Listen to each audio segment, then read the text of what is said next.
we come together to nourish the spirit, connect in love, and act for justice. We welcome you here this morning just as you are, whatever your heritage, your faith, whomever you love, however you identify. Today you are a part of this spiritual community. Please do what you need to do to feel fully present in this space. Move, sway, dance. If doing something with your hands helps you feel present, please feel free to use the hands-on materials on the tables in the Women's Memorial Room. It is so good to be together again in our building. Welcome home.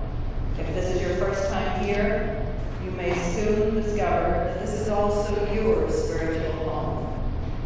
For me, it is interesting to be out here this morning as worship associate. The last time was sometime in March 2020, on the day we actually shut down.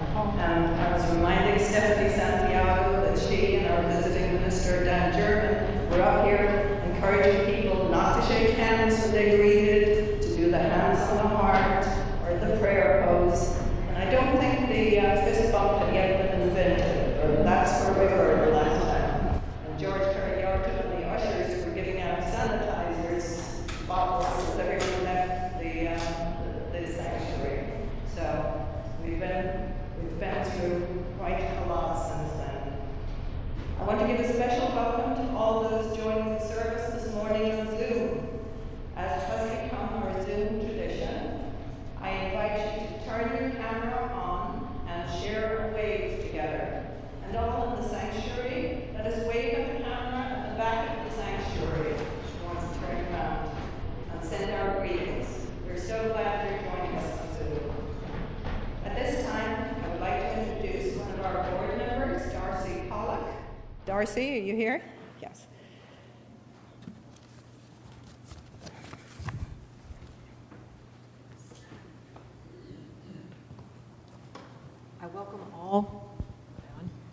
I welcome all this morning as well, not just to this space and time, but let us also acknowledge in this sacred space the truth of the land beneath and around us. We are gathered on land once inhabited by people known as the Susquehannock and Conestoga. We acknowledge the violent legacies of genocide, displacement, and settlement that led us to being here today, and remind ourselves to live humbly in relation to this land and with all the indigenous peoples still living and loving on this continent. Many indigenous people will say, all are relatives. May we live into this truth and aspiration together. And now it is my pleasure to introduce our minister, the Reverend Patricia Haresch. Thank you to everyone who tries to pronounce my name. I'll accept it all. It's fine. It's not easy. So good morning, everybody. Shana Tova, or Good New Year. Just this past week, it became fall. Can you feel it? Yes, just like that. There was a switch, yes, with the fall equinox. And also, this evening begins the Jewish high holidays, beginning with Rosh Hashana and then ending with Yom Kippur. The days in between are a time to consider building bridges among each other, asking for forgiveness, mending our relationships when they've been torn or difficult. But tonight is a night to spring awake, they say. With the blow of the shofar, we come to attention, yes? And I will share more about that this morning. For those of you joining in on Zoom, this is the time we'll be lighting our chalice. And if you have a chalice at home, please light yours as well. And I'll read these opening words. I don't know if you're aware, there's an organization within Unitarian Universalism called UUs for Jewish Awareness. And this reading comes from that group. All this season, the The sound of the shofar echoes as it does here. Where it is heard in the heart, it calls a quiet moment out from a busy day. Where it is heard in the mind, it calls us to pay attention. Where it is heard in the spirit, it beckons us to return to ourselves. Slow down and turn inward. Become at one with yourself, and then it's easier to become one with others. May it be so. And please rise as you're able, and Eli will lead us in singing "Soon the Day Will Arrive," number 146 in the gray hymnal.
Good morning, everybody.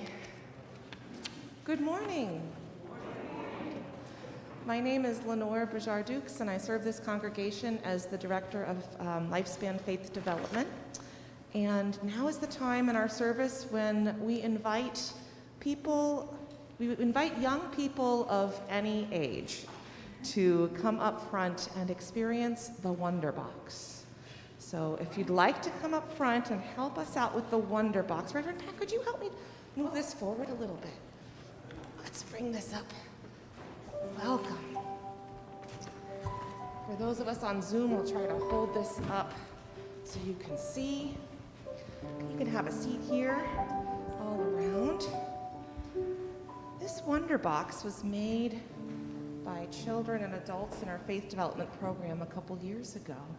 Who would like to open the Wonder Box and see what's inside? Would you like to open the Wonder Box? Yes. Okay. Let's see. There's something in here. I wonder, what's this? Did anyone? Apples. Did anyone go apple picking yesterday? Oh, I have a few nods, yes. So if you went apple picking yesterday, this might have been picked by you. So I'm going to share a little bit. So we said that this is the Jewish New Year, Rosh Hashana, And apples are associated with the new year because this is the time of harvest, right? When we pick apples. And also in Israel, they would associate the apple with the Jewish New Year, or really any fruits that you would pick at this time. And we Unitarian Universalists find wisdom in many sources, including Jewish and Christian teachings. So what can we learn a little bit about the new year? Now, with apples, and I think I mentioned, this is a time we think of harvest. An apple will represent a time of plenty for everyone in the community to eat. And it's interesting that this is the new year. Now, maybe you might think, why the new year in the fall? Well, if you think about it, school starts in the fall, our new church year is in the fall, and also anyone in the northern hemisphere, this is the time when it's fall and we're getting ready to get colder and have the world go to sleep, so to speak, even trees that apples come from. But because it's the time of harvest, this is the time when we had most food. And so, Happy New Year. Now, one thing that we know for hundreds and hundreds of years that Jewish people would do on Rosh Hashana is they would dip their pieces of apple. Oh, is there something else in there? Look, I think there's how something else in the perfect. Wonder Box. Can someone let me know Honey. what this is? You would dip your apple in the honey. The apple is about plenty, wishing for plenty, and that everyone's fed in the new year. But you're also hoping the new year is sweet. So you dip your apple in honey. As a matter of fact, you would dip anything in honey at this time of year, hoping for the year to be sweet. Now, I don't think were we able to find, have you ever seen a pomegranate before? Have you seen them? They look really odd. And you don't want to eat the outside of a pomegranate. Don't eat the outside or the casing, but inside, there's a ton of seeds.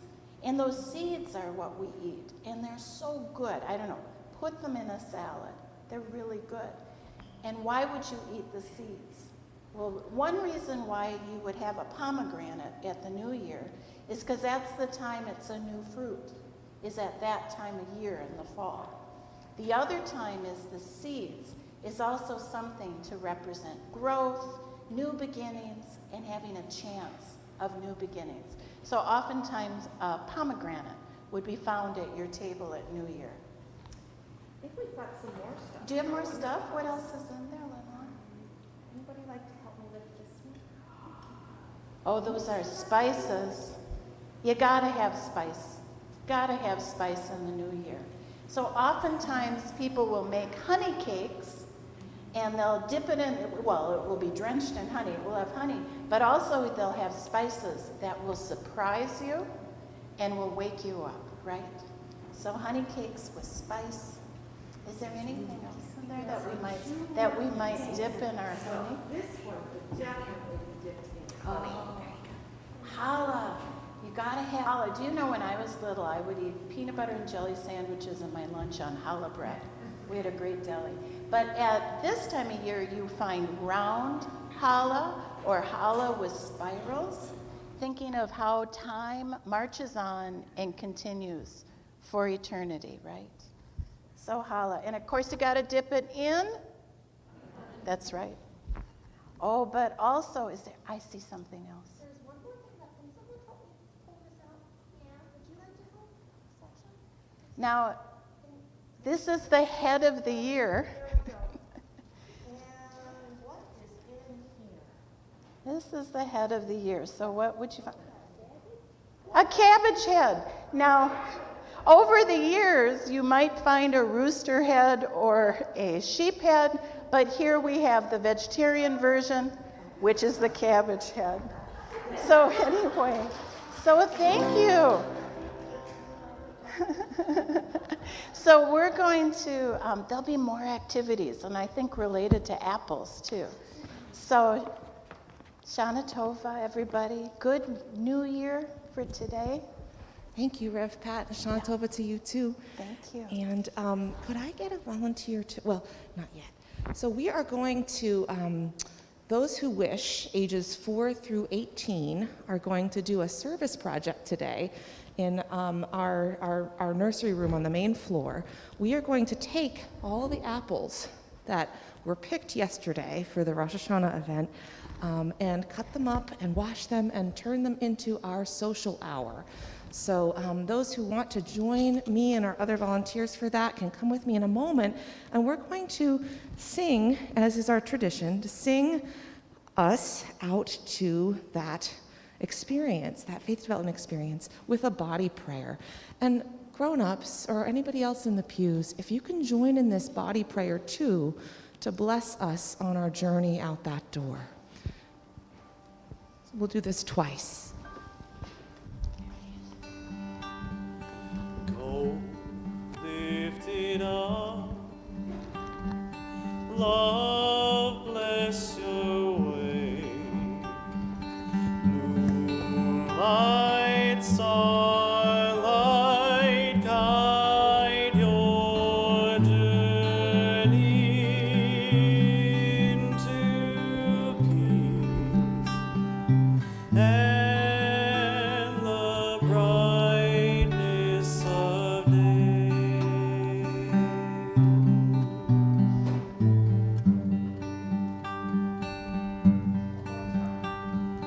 Go, lift it up, love bless your way, moonlight, starlight, guide your journey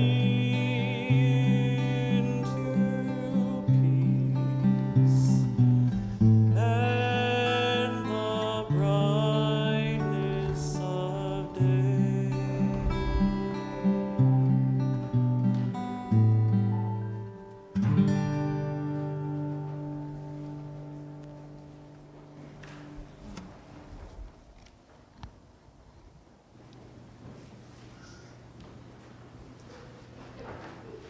It's a perfect way to bring us to the center of ourselves, the heart at the center, the heart of love. And may we hold in our hearts and minds all in need of compassion, food, and shelter, those who are not well in body, mind, or spirit, in need of peace, where there is war, storms, unrest, anxiety. Lenore shared this beautiful sonnet for Rosh Hashana, and it was called For the Second Year of COVID. And it comes from Rabbi Rachel Barenblatt, and she blogs as the Velveteen Rabbi. So look up the Velveteen Rabbi. She says, I don't want to reckon with my choices. Should I mask? Is this safe? What if we meet outside and never breathe together? I don't want to query who will live and who will die, who by wildfire and who by flooded subway, who intubated and alone, and who will have enough while others lack. I just want all of us to thrive. Our hearts at ease, our hopes in reach at last. I just want to have everything come close to me. Come close to me. God, she says, comfort me with apples. Remind me the world is born again each year, even if I'm not ready. Even if this year I'm not sure I know the words to pray. I'm going to leave some stones and then tell you what I'm leaving them for.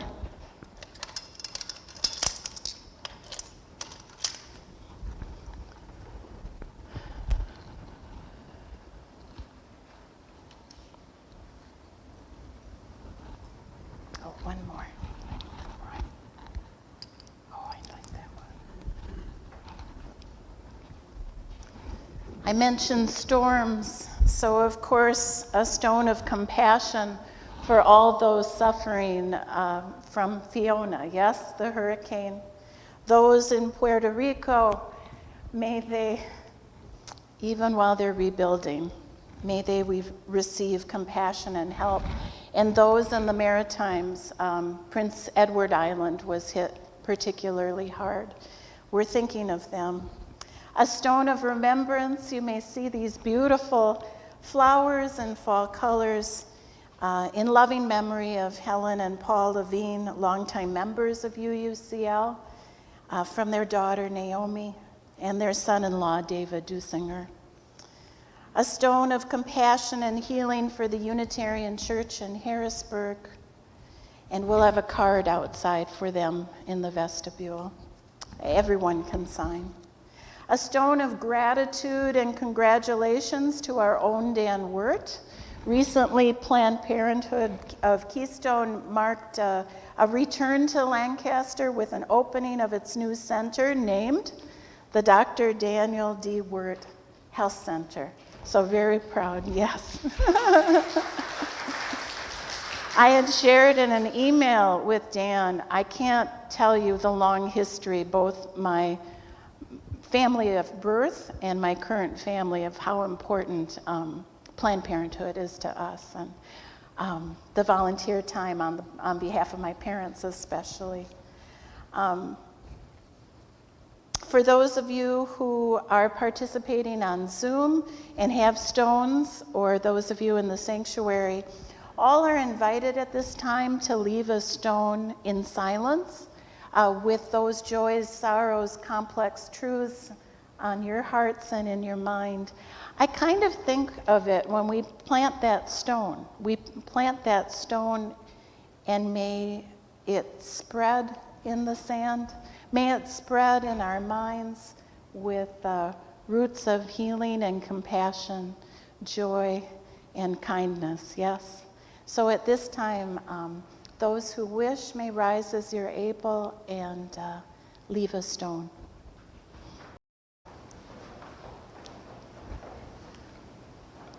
If we might hold this silence for just a minute more, and hold in our hearts and minds all those joys, sorrows, complex truths, both spoken and unspoken. Hold them and be still together for just a moment.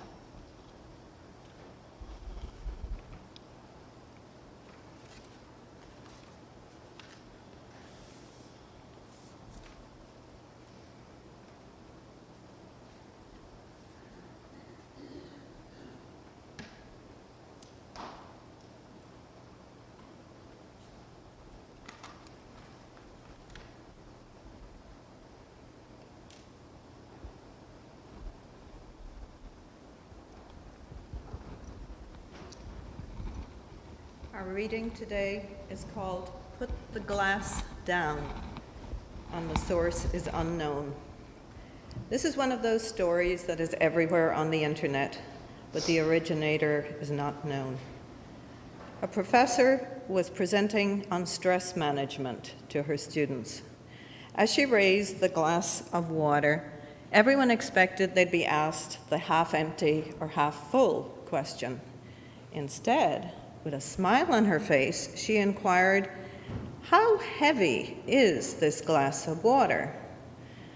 Answers from her students ranged from 8 ounces, 12 ounces, to 20 ounces.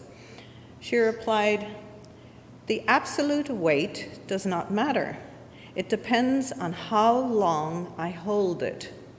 If I hold it for a minute, it's not a problem. If I hold it for an hour, I have an ache in my arm. If I hold it for a day, my arm will feel numb and paralyzed. In each case, the weight of the glass does not change, but the longer I hold it, the heavier it becomes."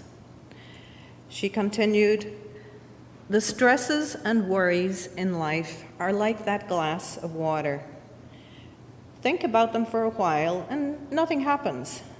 Think about them a bit longer, and they begin to hurt. And if you think about them all day long, you will feel paralyzed, incapable of doing anything."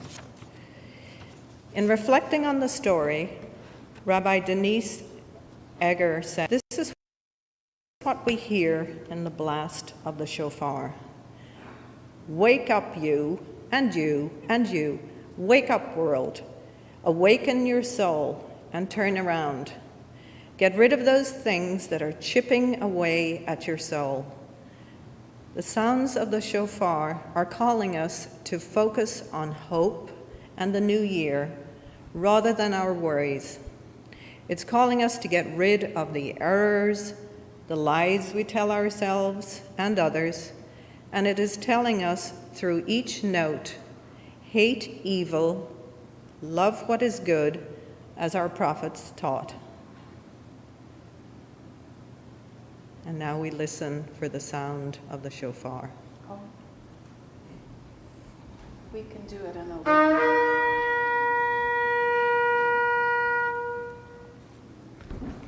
Wake up.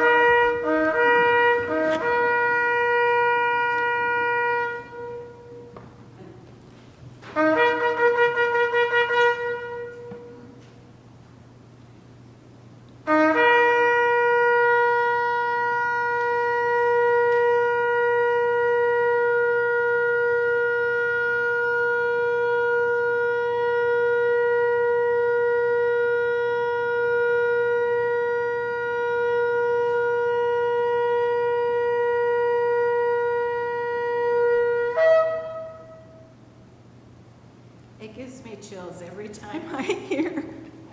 And I think of it, it's so old, for centuries. And it's a ram's horn. That's what traditionally it is, not even a beautiful metal trumpet, right? But I guess we know where trumpets originally came from. Yes, ram's horns.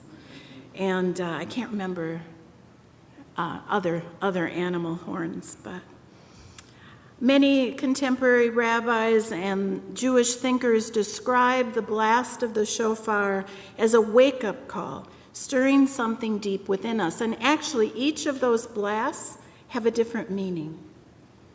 And usually in this day, there's just a few times that the shofar might be like on the New Year, like Rosh Hashana. But in the days of old, it was heard much more commonly.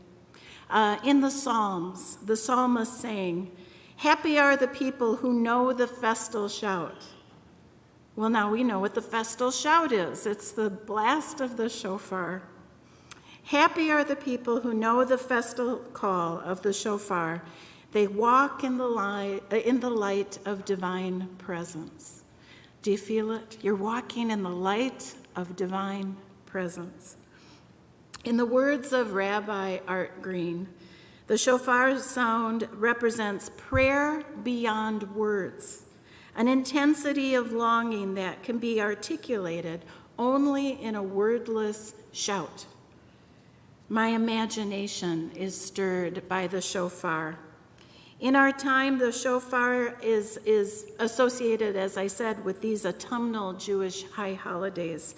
But in ancient times, you'd hear it in the public square to announce the royalty is coming. The new moon, very important, announced the beginning of war. There were ceremonial days of blowing. I love that idea, just a day of blowing the shofar. And the fact that they appear in Hebrew writings, in the scriptures, means, we're talking thousands of years that call has been heard. Thousands of years before the Common Era. It gives me chills just thinking about it. So significant were shofars that they were smuggled into the Nazi death camps, even with the threat of punishment or losing one's life. I can't imagine how they got them in there. There are stories of when there'd be commotion in the camps, that's when they would call. That's when they would blow the shofar, because the guards wouldn't hear it, but the people would. And the sound of the shofar would bring hope. It would bring them memories of home and a better life, and that moment of divine presence, even in the bleakest of times.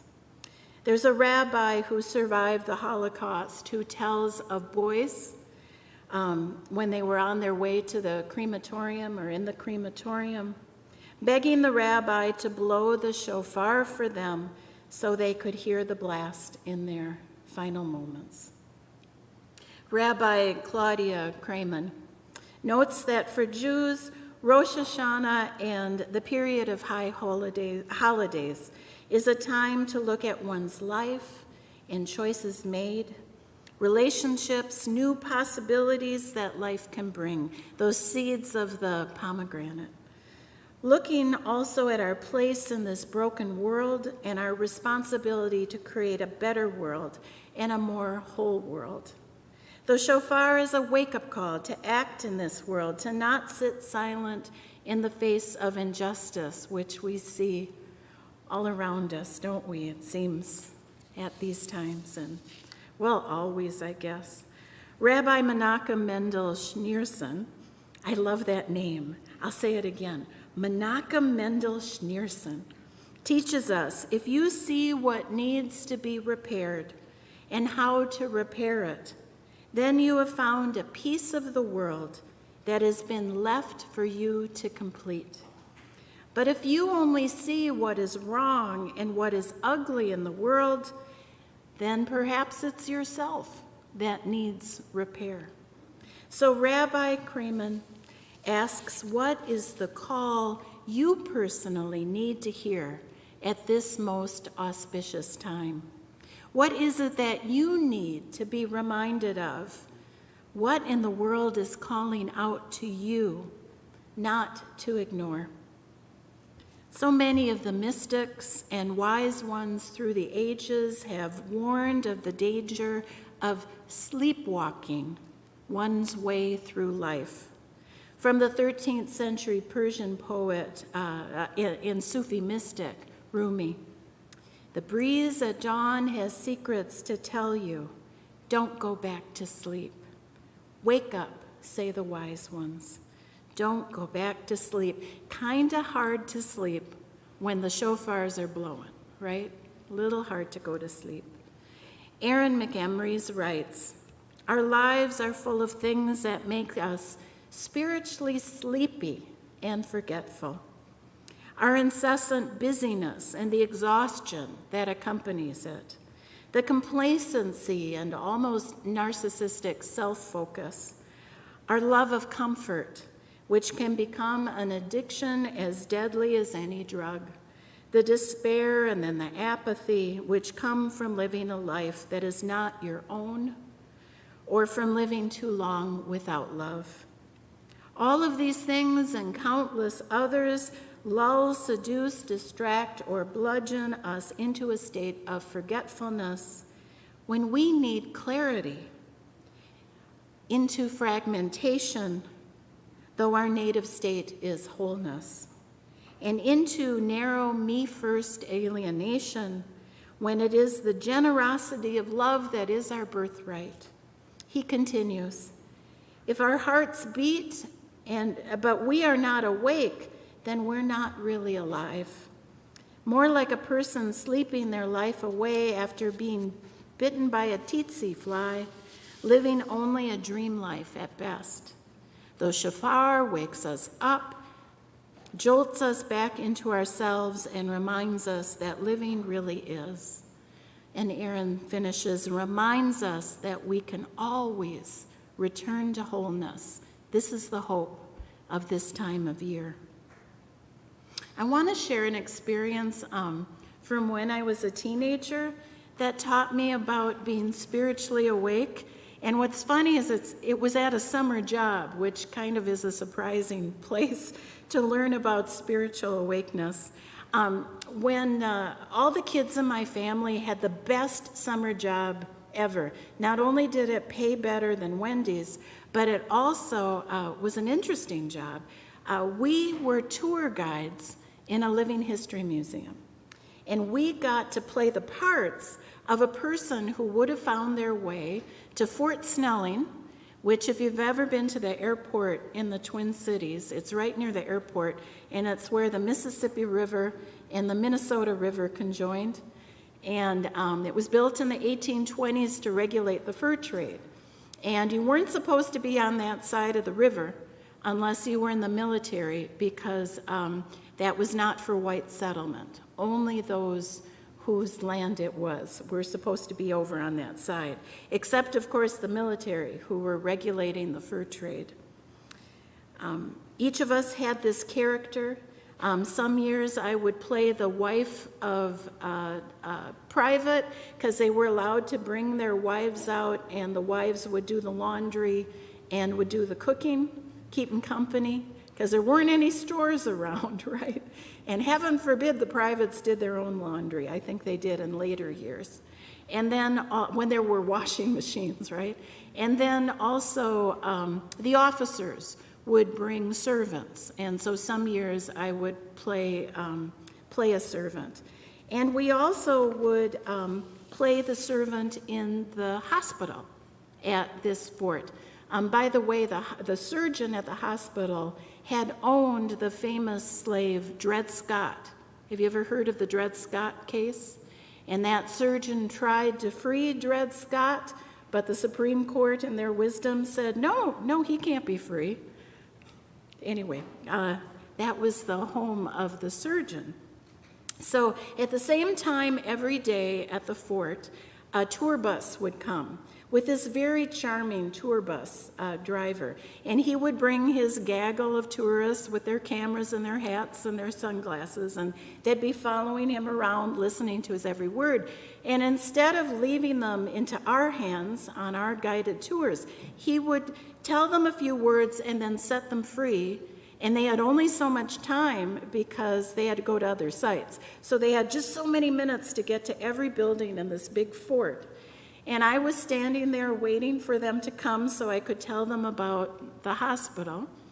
And I watched this one woman, and she didn't go with the tour, the bus driver. She went on her own, and it was like a race. She would jump into this building and go to that building, and she'd run to that because of time, and she'd go to that building, and she'd look into that one, and then she came to me. And so I spoke to her as it was 1820. How was your trip from the east? Did you do okay? Did you run into any trouble? This is the surgeon in the hospital, and I told her about bloodletting and all the ways we healed people in that time, and the leeches, and she looked at me, and her shoulders fell. She said, "In every building, all you nice young people, you all would tell me like this about the building?" "Oh, yes, you talk like it's the 1820s. Of course, it's 1822. Of course I would talk this way." Her shoulders fell even harder, and she walked like this. She went back to every building. By the time she had gotten to me, she thought she had won the race, right?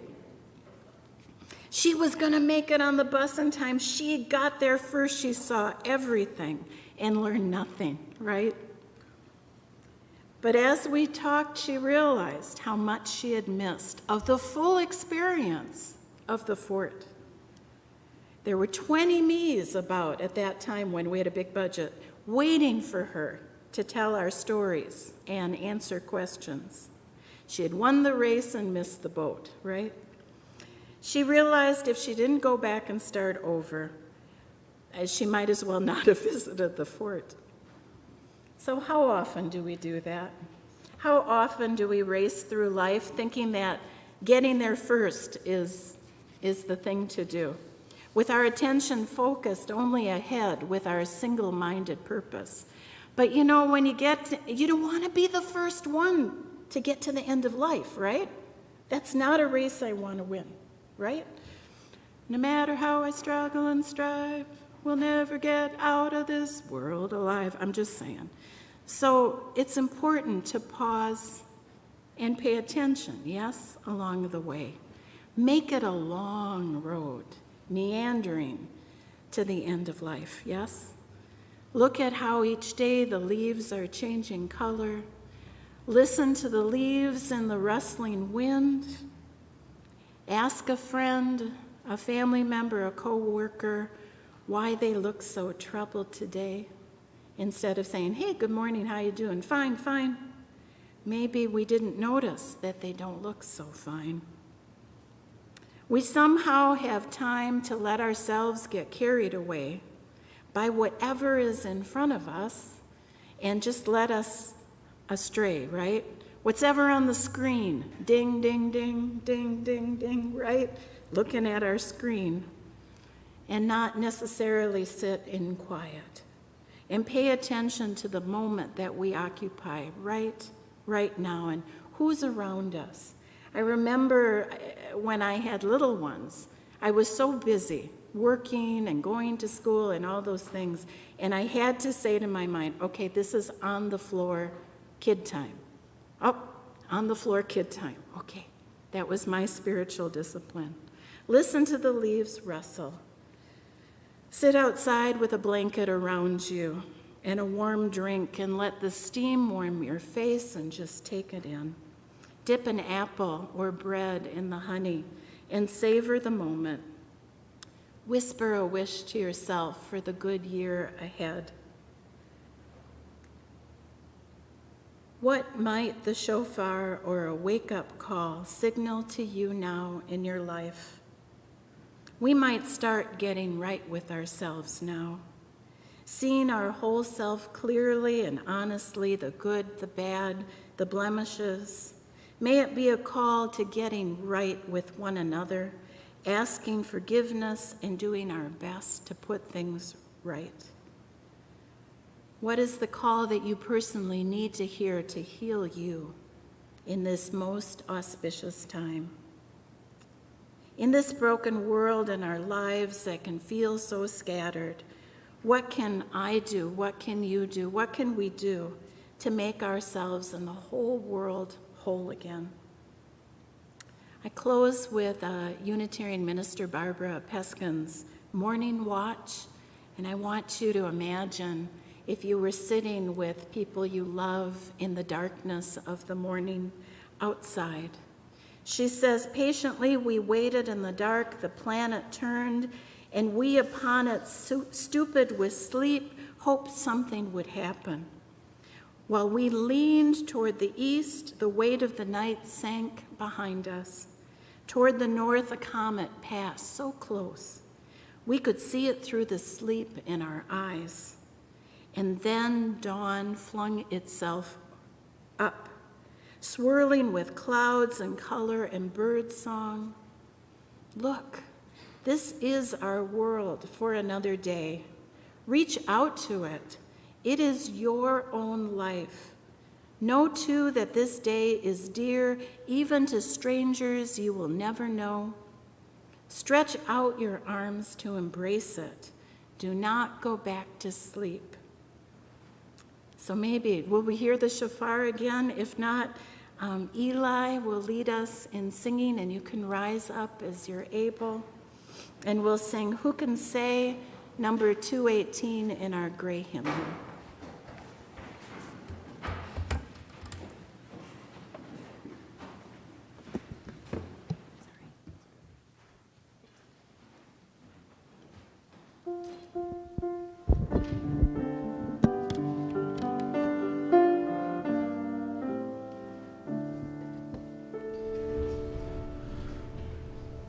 Who can say I am free? I have purified my great heart. There are none on earth. There are none on earth. A new heart I will give, not stone, but one that's free. A new heart I will give, and one that frees. May this day make us strong, like a tree of life with good fruit. Bless us now, amen. Bless us now.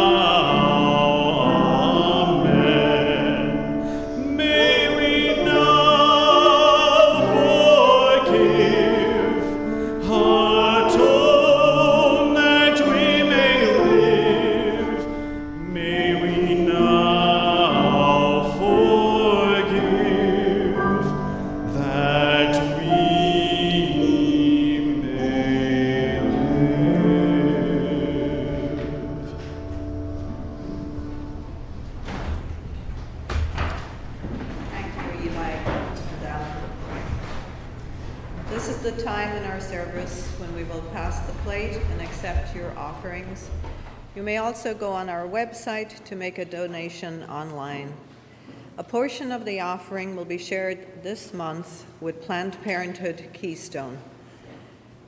Before we pass the plate, let us read in unison, first in English and then in Spanish, the affirmation of faith found in the front of your hymnal, and it should also appear in the Zoom chat. It's right here. Love is the spirit of this church, and service is its gift. This is our great covenant, to dwell together in peace, to seek the truth in love, and to help one another. El amor es el espíritu de esta iglesia, y el servicio es su ofrenda. Este es nuestro gran pacto, el convivir unidos en paz, el buscar la verdad en amor y ayudarnos unos a los otros. While the plates are being passed, lost my spot. You may also take this time to greet your neighbors in the pew in front and behind you. The plates may be passed.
We gratefully receive these generous gifts freely given and dedicate them to the work and aspirations of this congregation. Now let us read our covenant together, found in the order of service and in the Zoom chat. We covenant to provide a welcoming community for all ages, respecting diversity and the inherent worth and dignity of all. Trusting good intentions, we strive to live courageously in love, service, and spiritual growth, and to work for peace and justice in the world.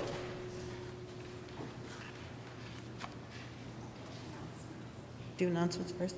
Okay. Announcements for today, and there's a lot going on after church today. Do look at the weekly email newsletter, the Love Letter, for the need-to-knows and events at UUCL, as well as our Facebook page and the website calendar. To sign up for the newsletter, just contact the church office.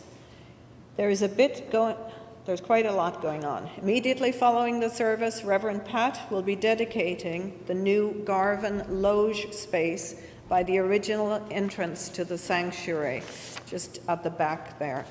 After that, you may join her for a meet and greet in the Women's Memorial. If you didn't sign up, no worries, there are spaces, and I'll be going back today. I didn't sign up either. If you would like to help UU the Vote efforts to register voters, find the table outside the sanctuary with the Vote Forward packets with voter letters and instructions and supplies. There will also be a table with a card for people to sign with good wishes that will be sent to the UU Harrisburg congregation.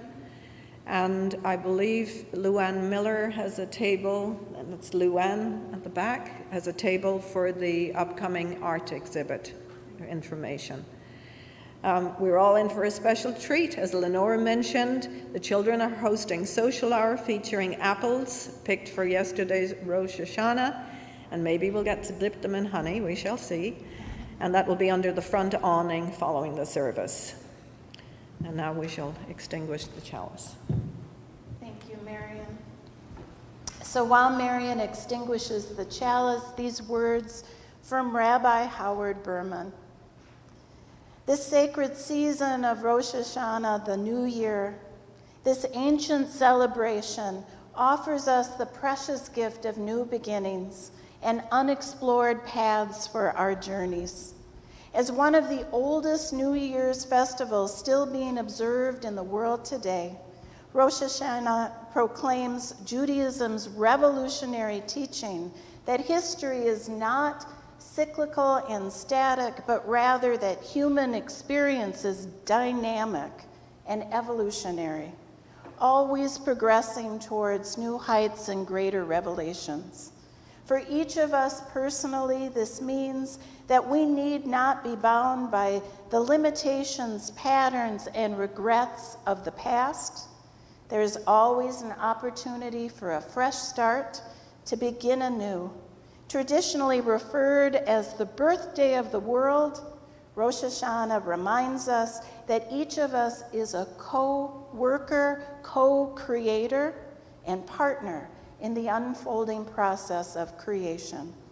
That our world, our lives, will ultimately be what we make of them. What a wonderful hope, and what a powerful, powerful challenge. Go in joy, go in peace, go in love. Shana Tova. Happy New Year.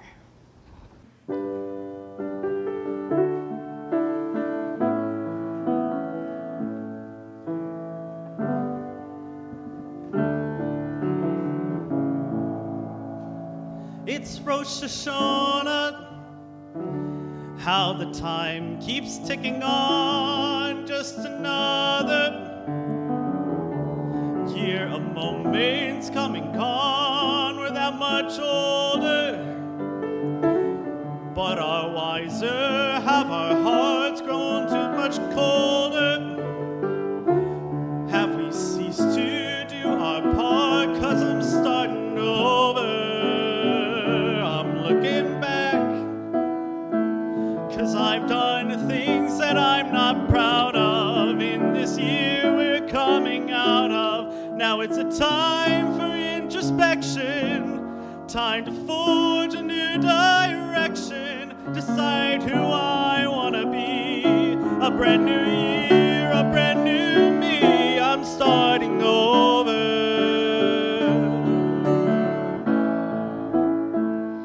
Blow the shofar, sound the call for us to change. This year is over.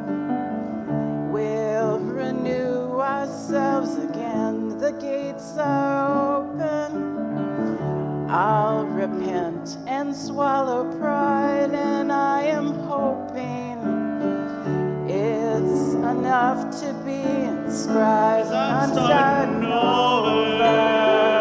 I'm looking back, 'cause I've done things that I'm not proud of in this year we're coming out of. Now it's a time for introspection, time to forge a new direction, decide who I want to be. A brand new year, a brand new me, I'm starting over. I'm moving past, I'm putting all my sins behind me. The errors of old ways won't find me. Let's put ourselves in this. Let's return and seek forgiveness. Be what it means to be you. And what my soul will be brand new. I'm starting over.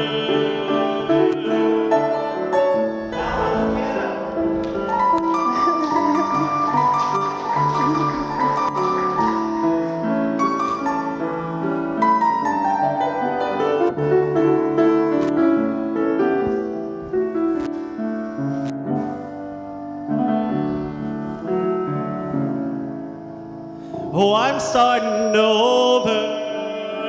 I'm moving past. I'm putting all my sins behind me. The errors of old ways won't find me. Let's put on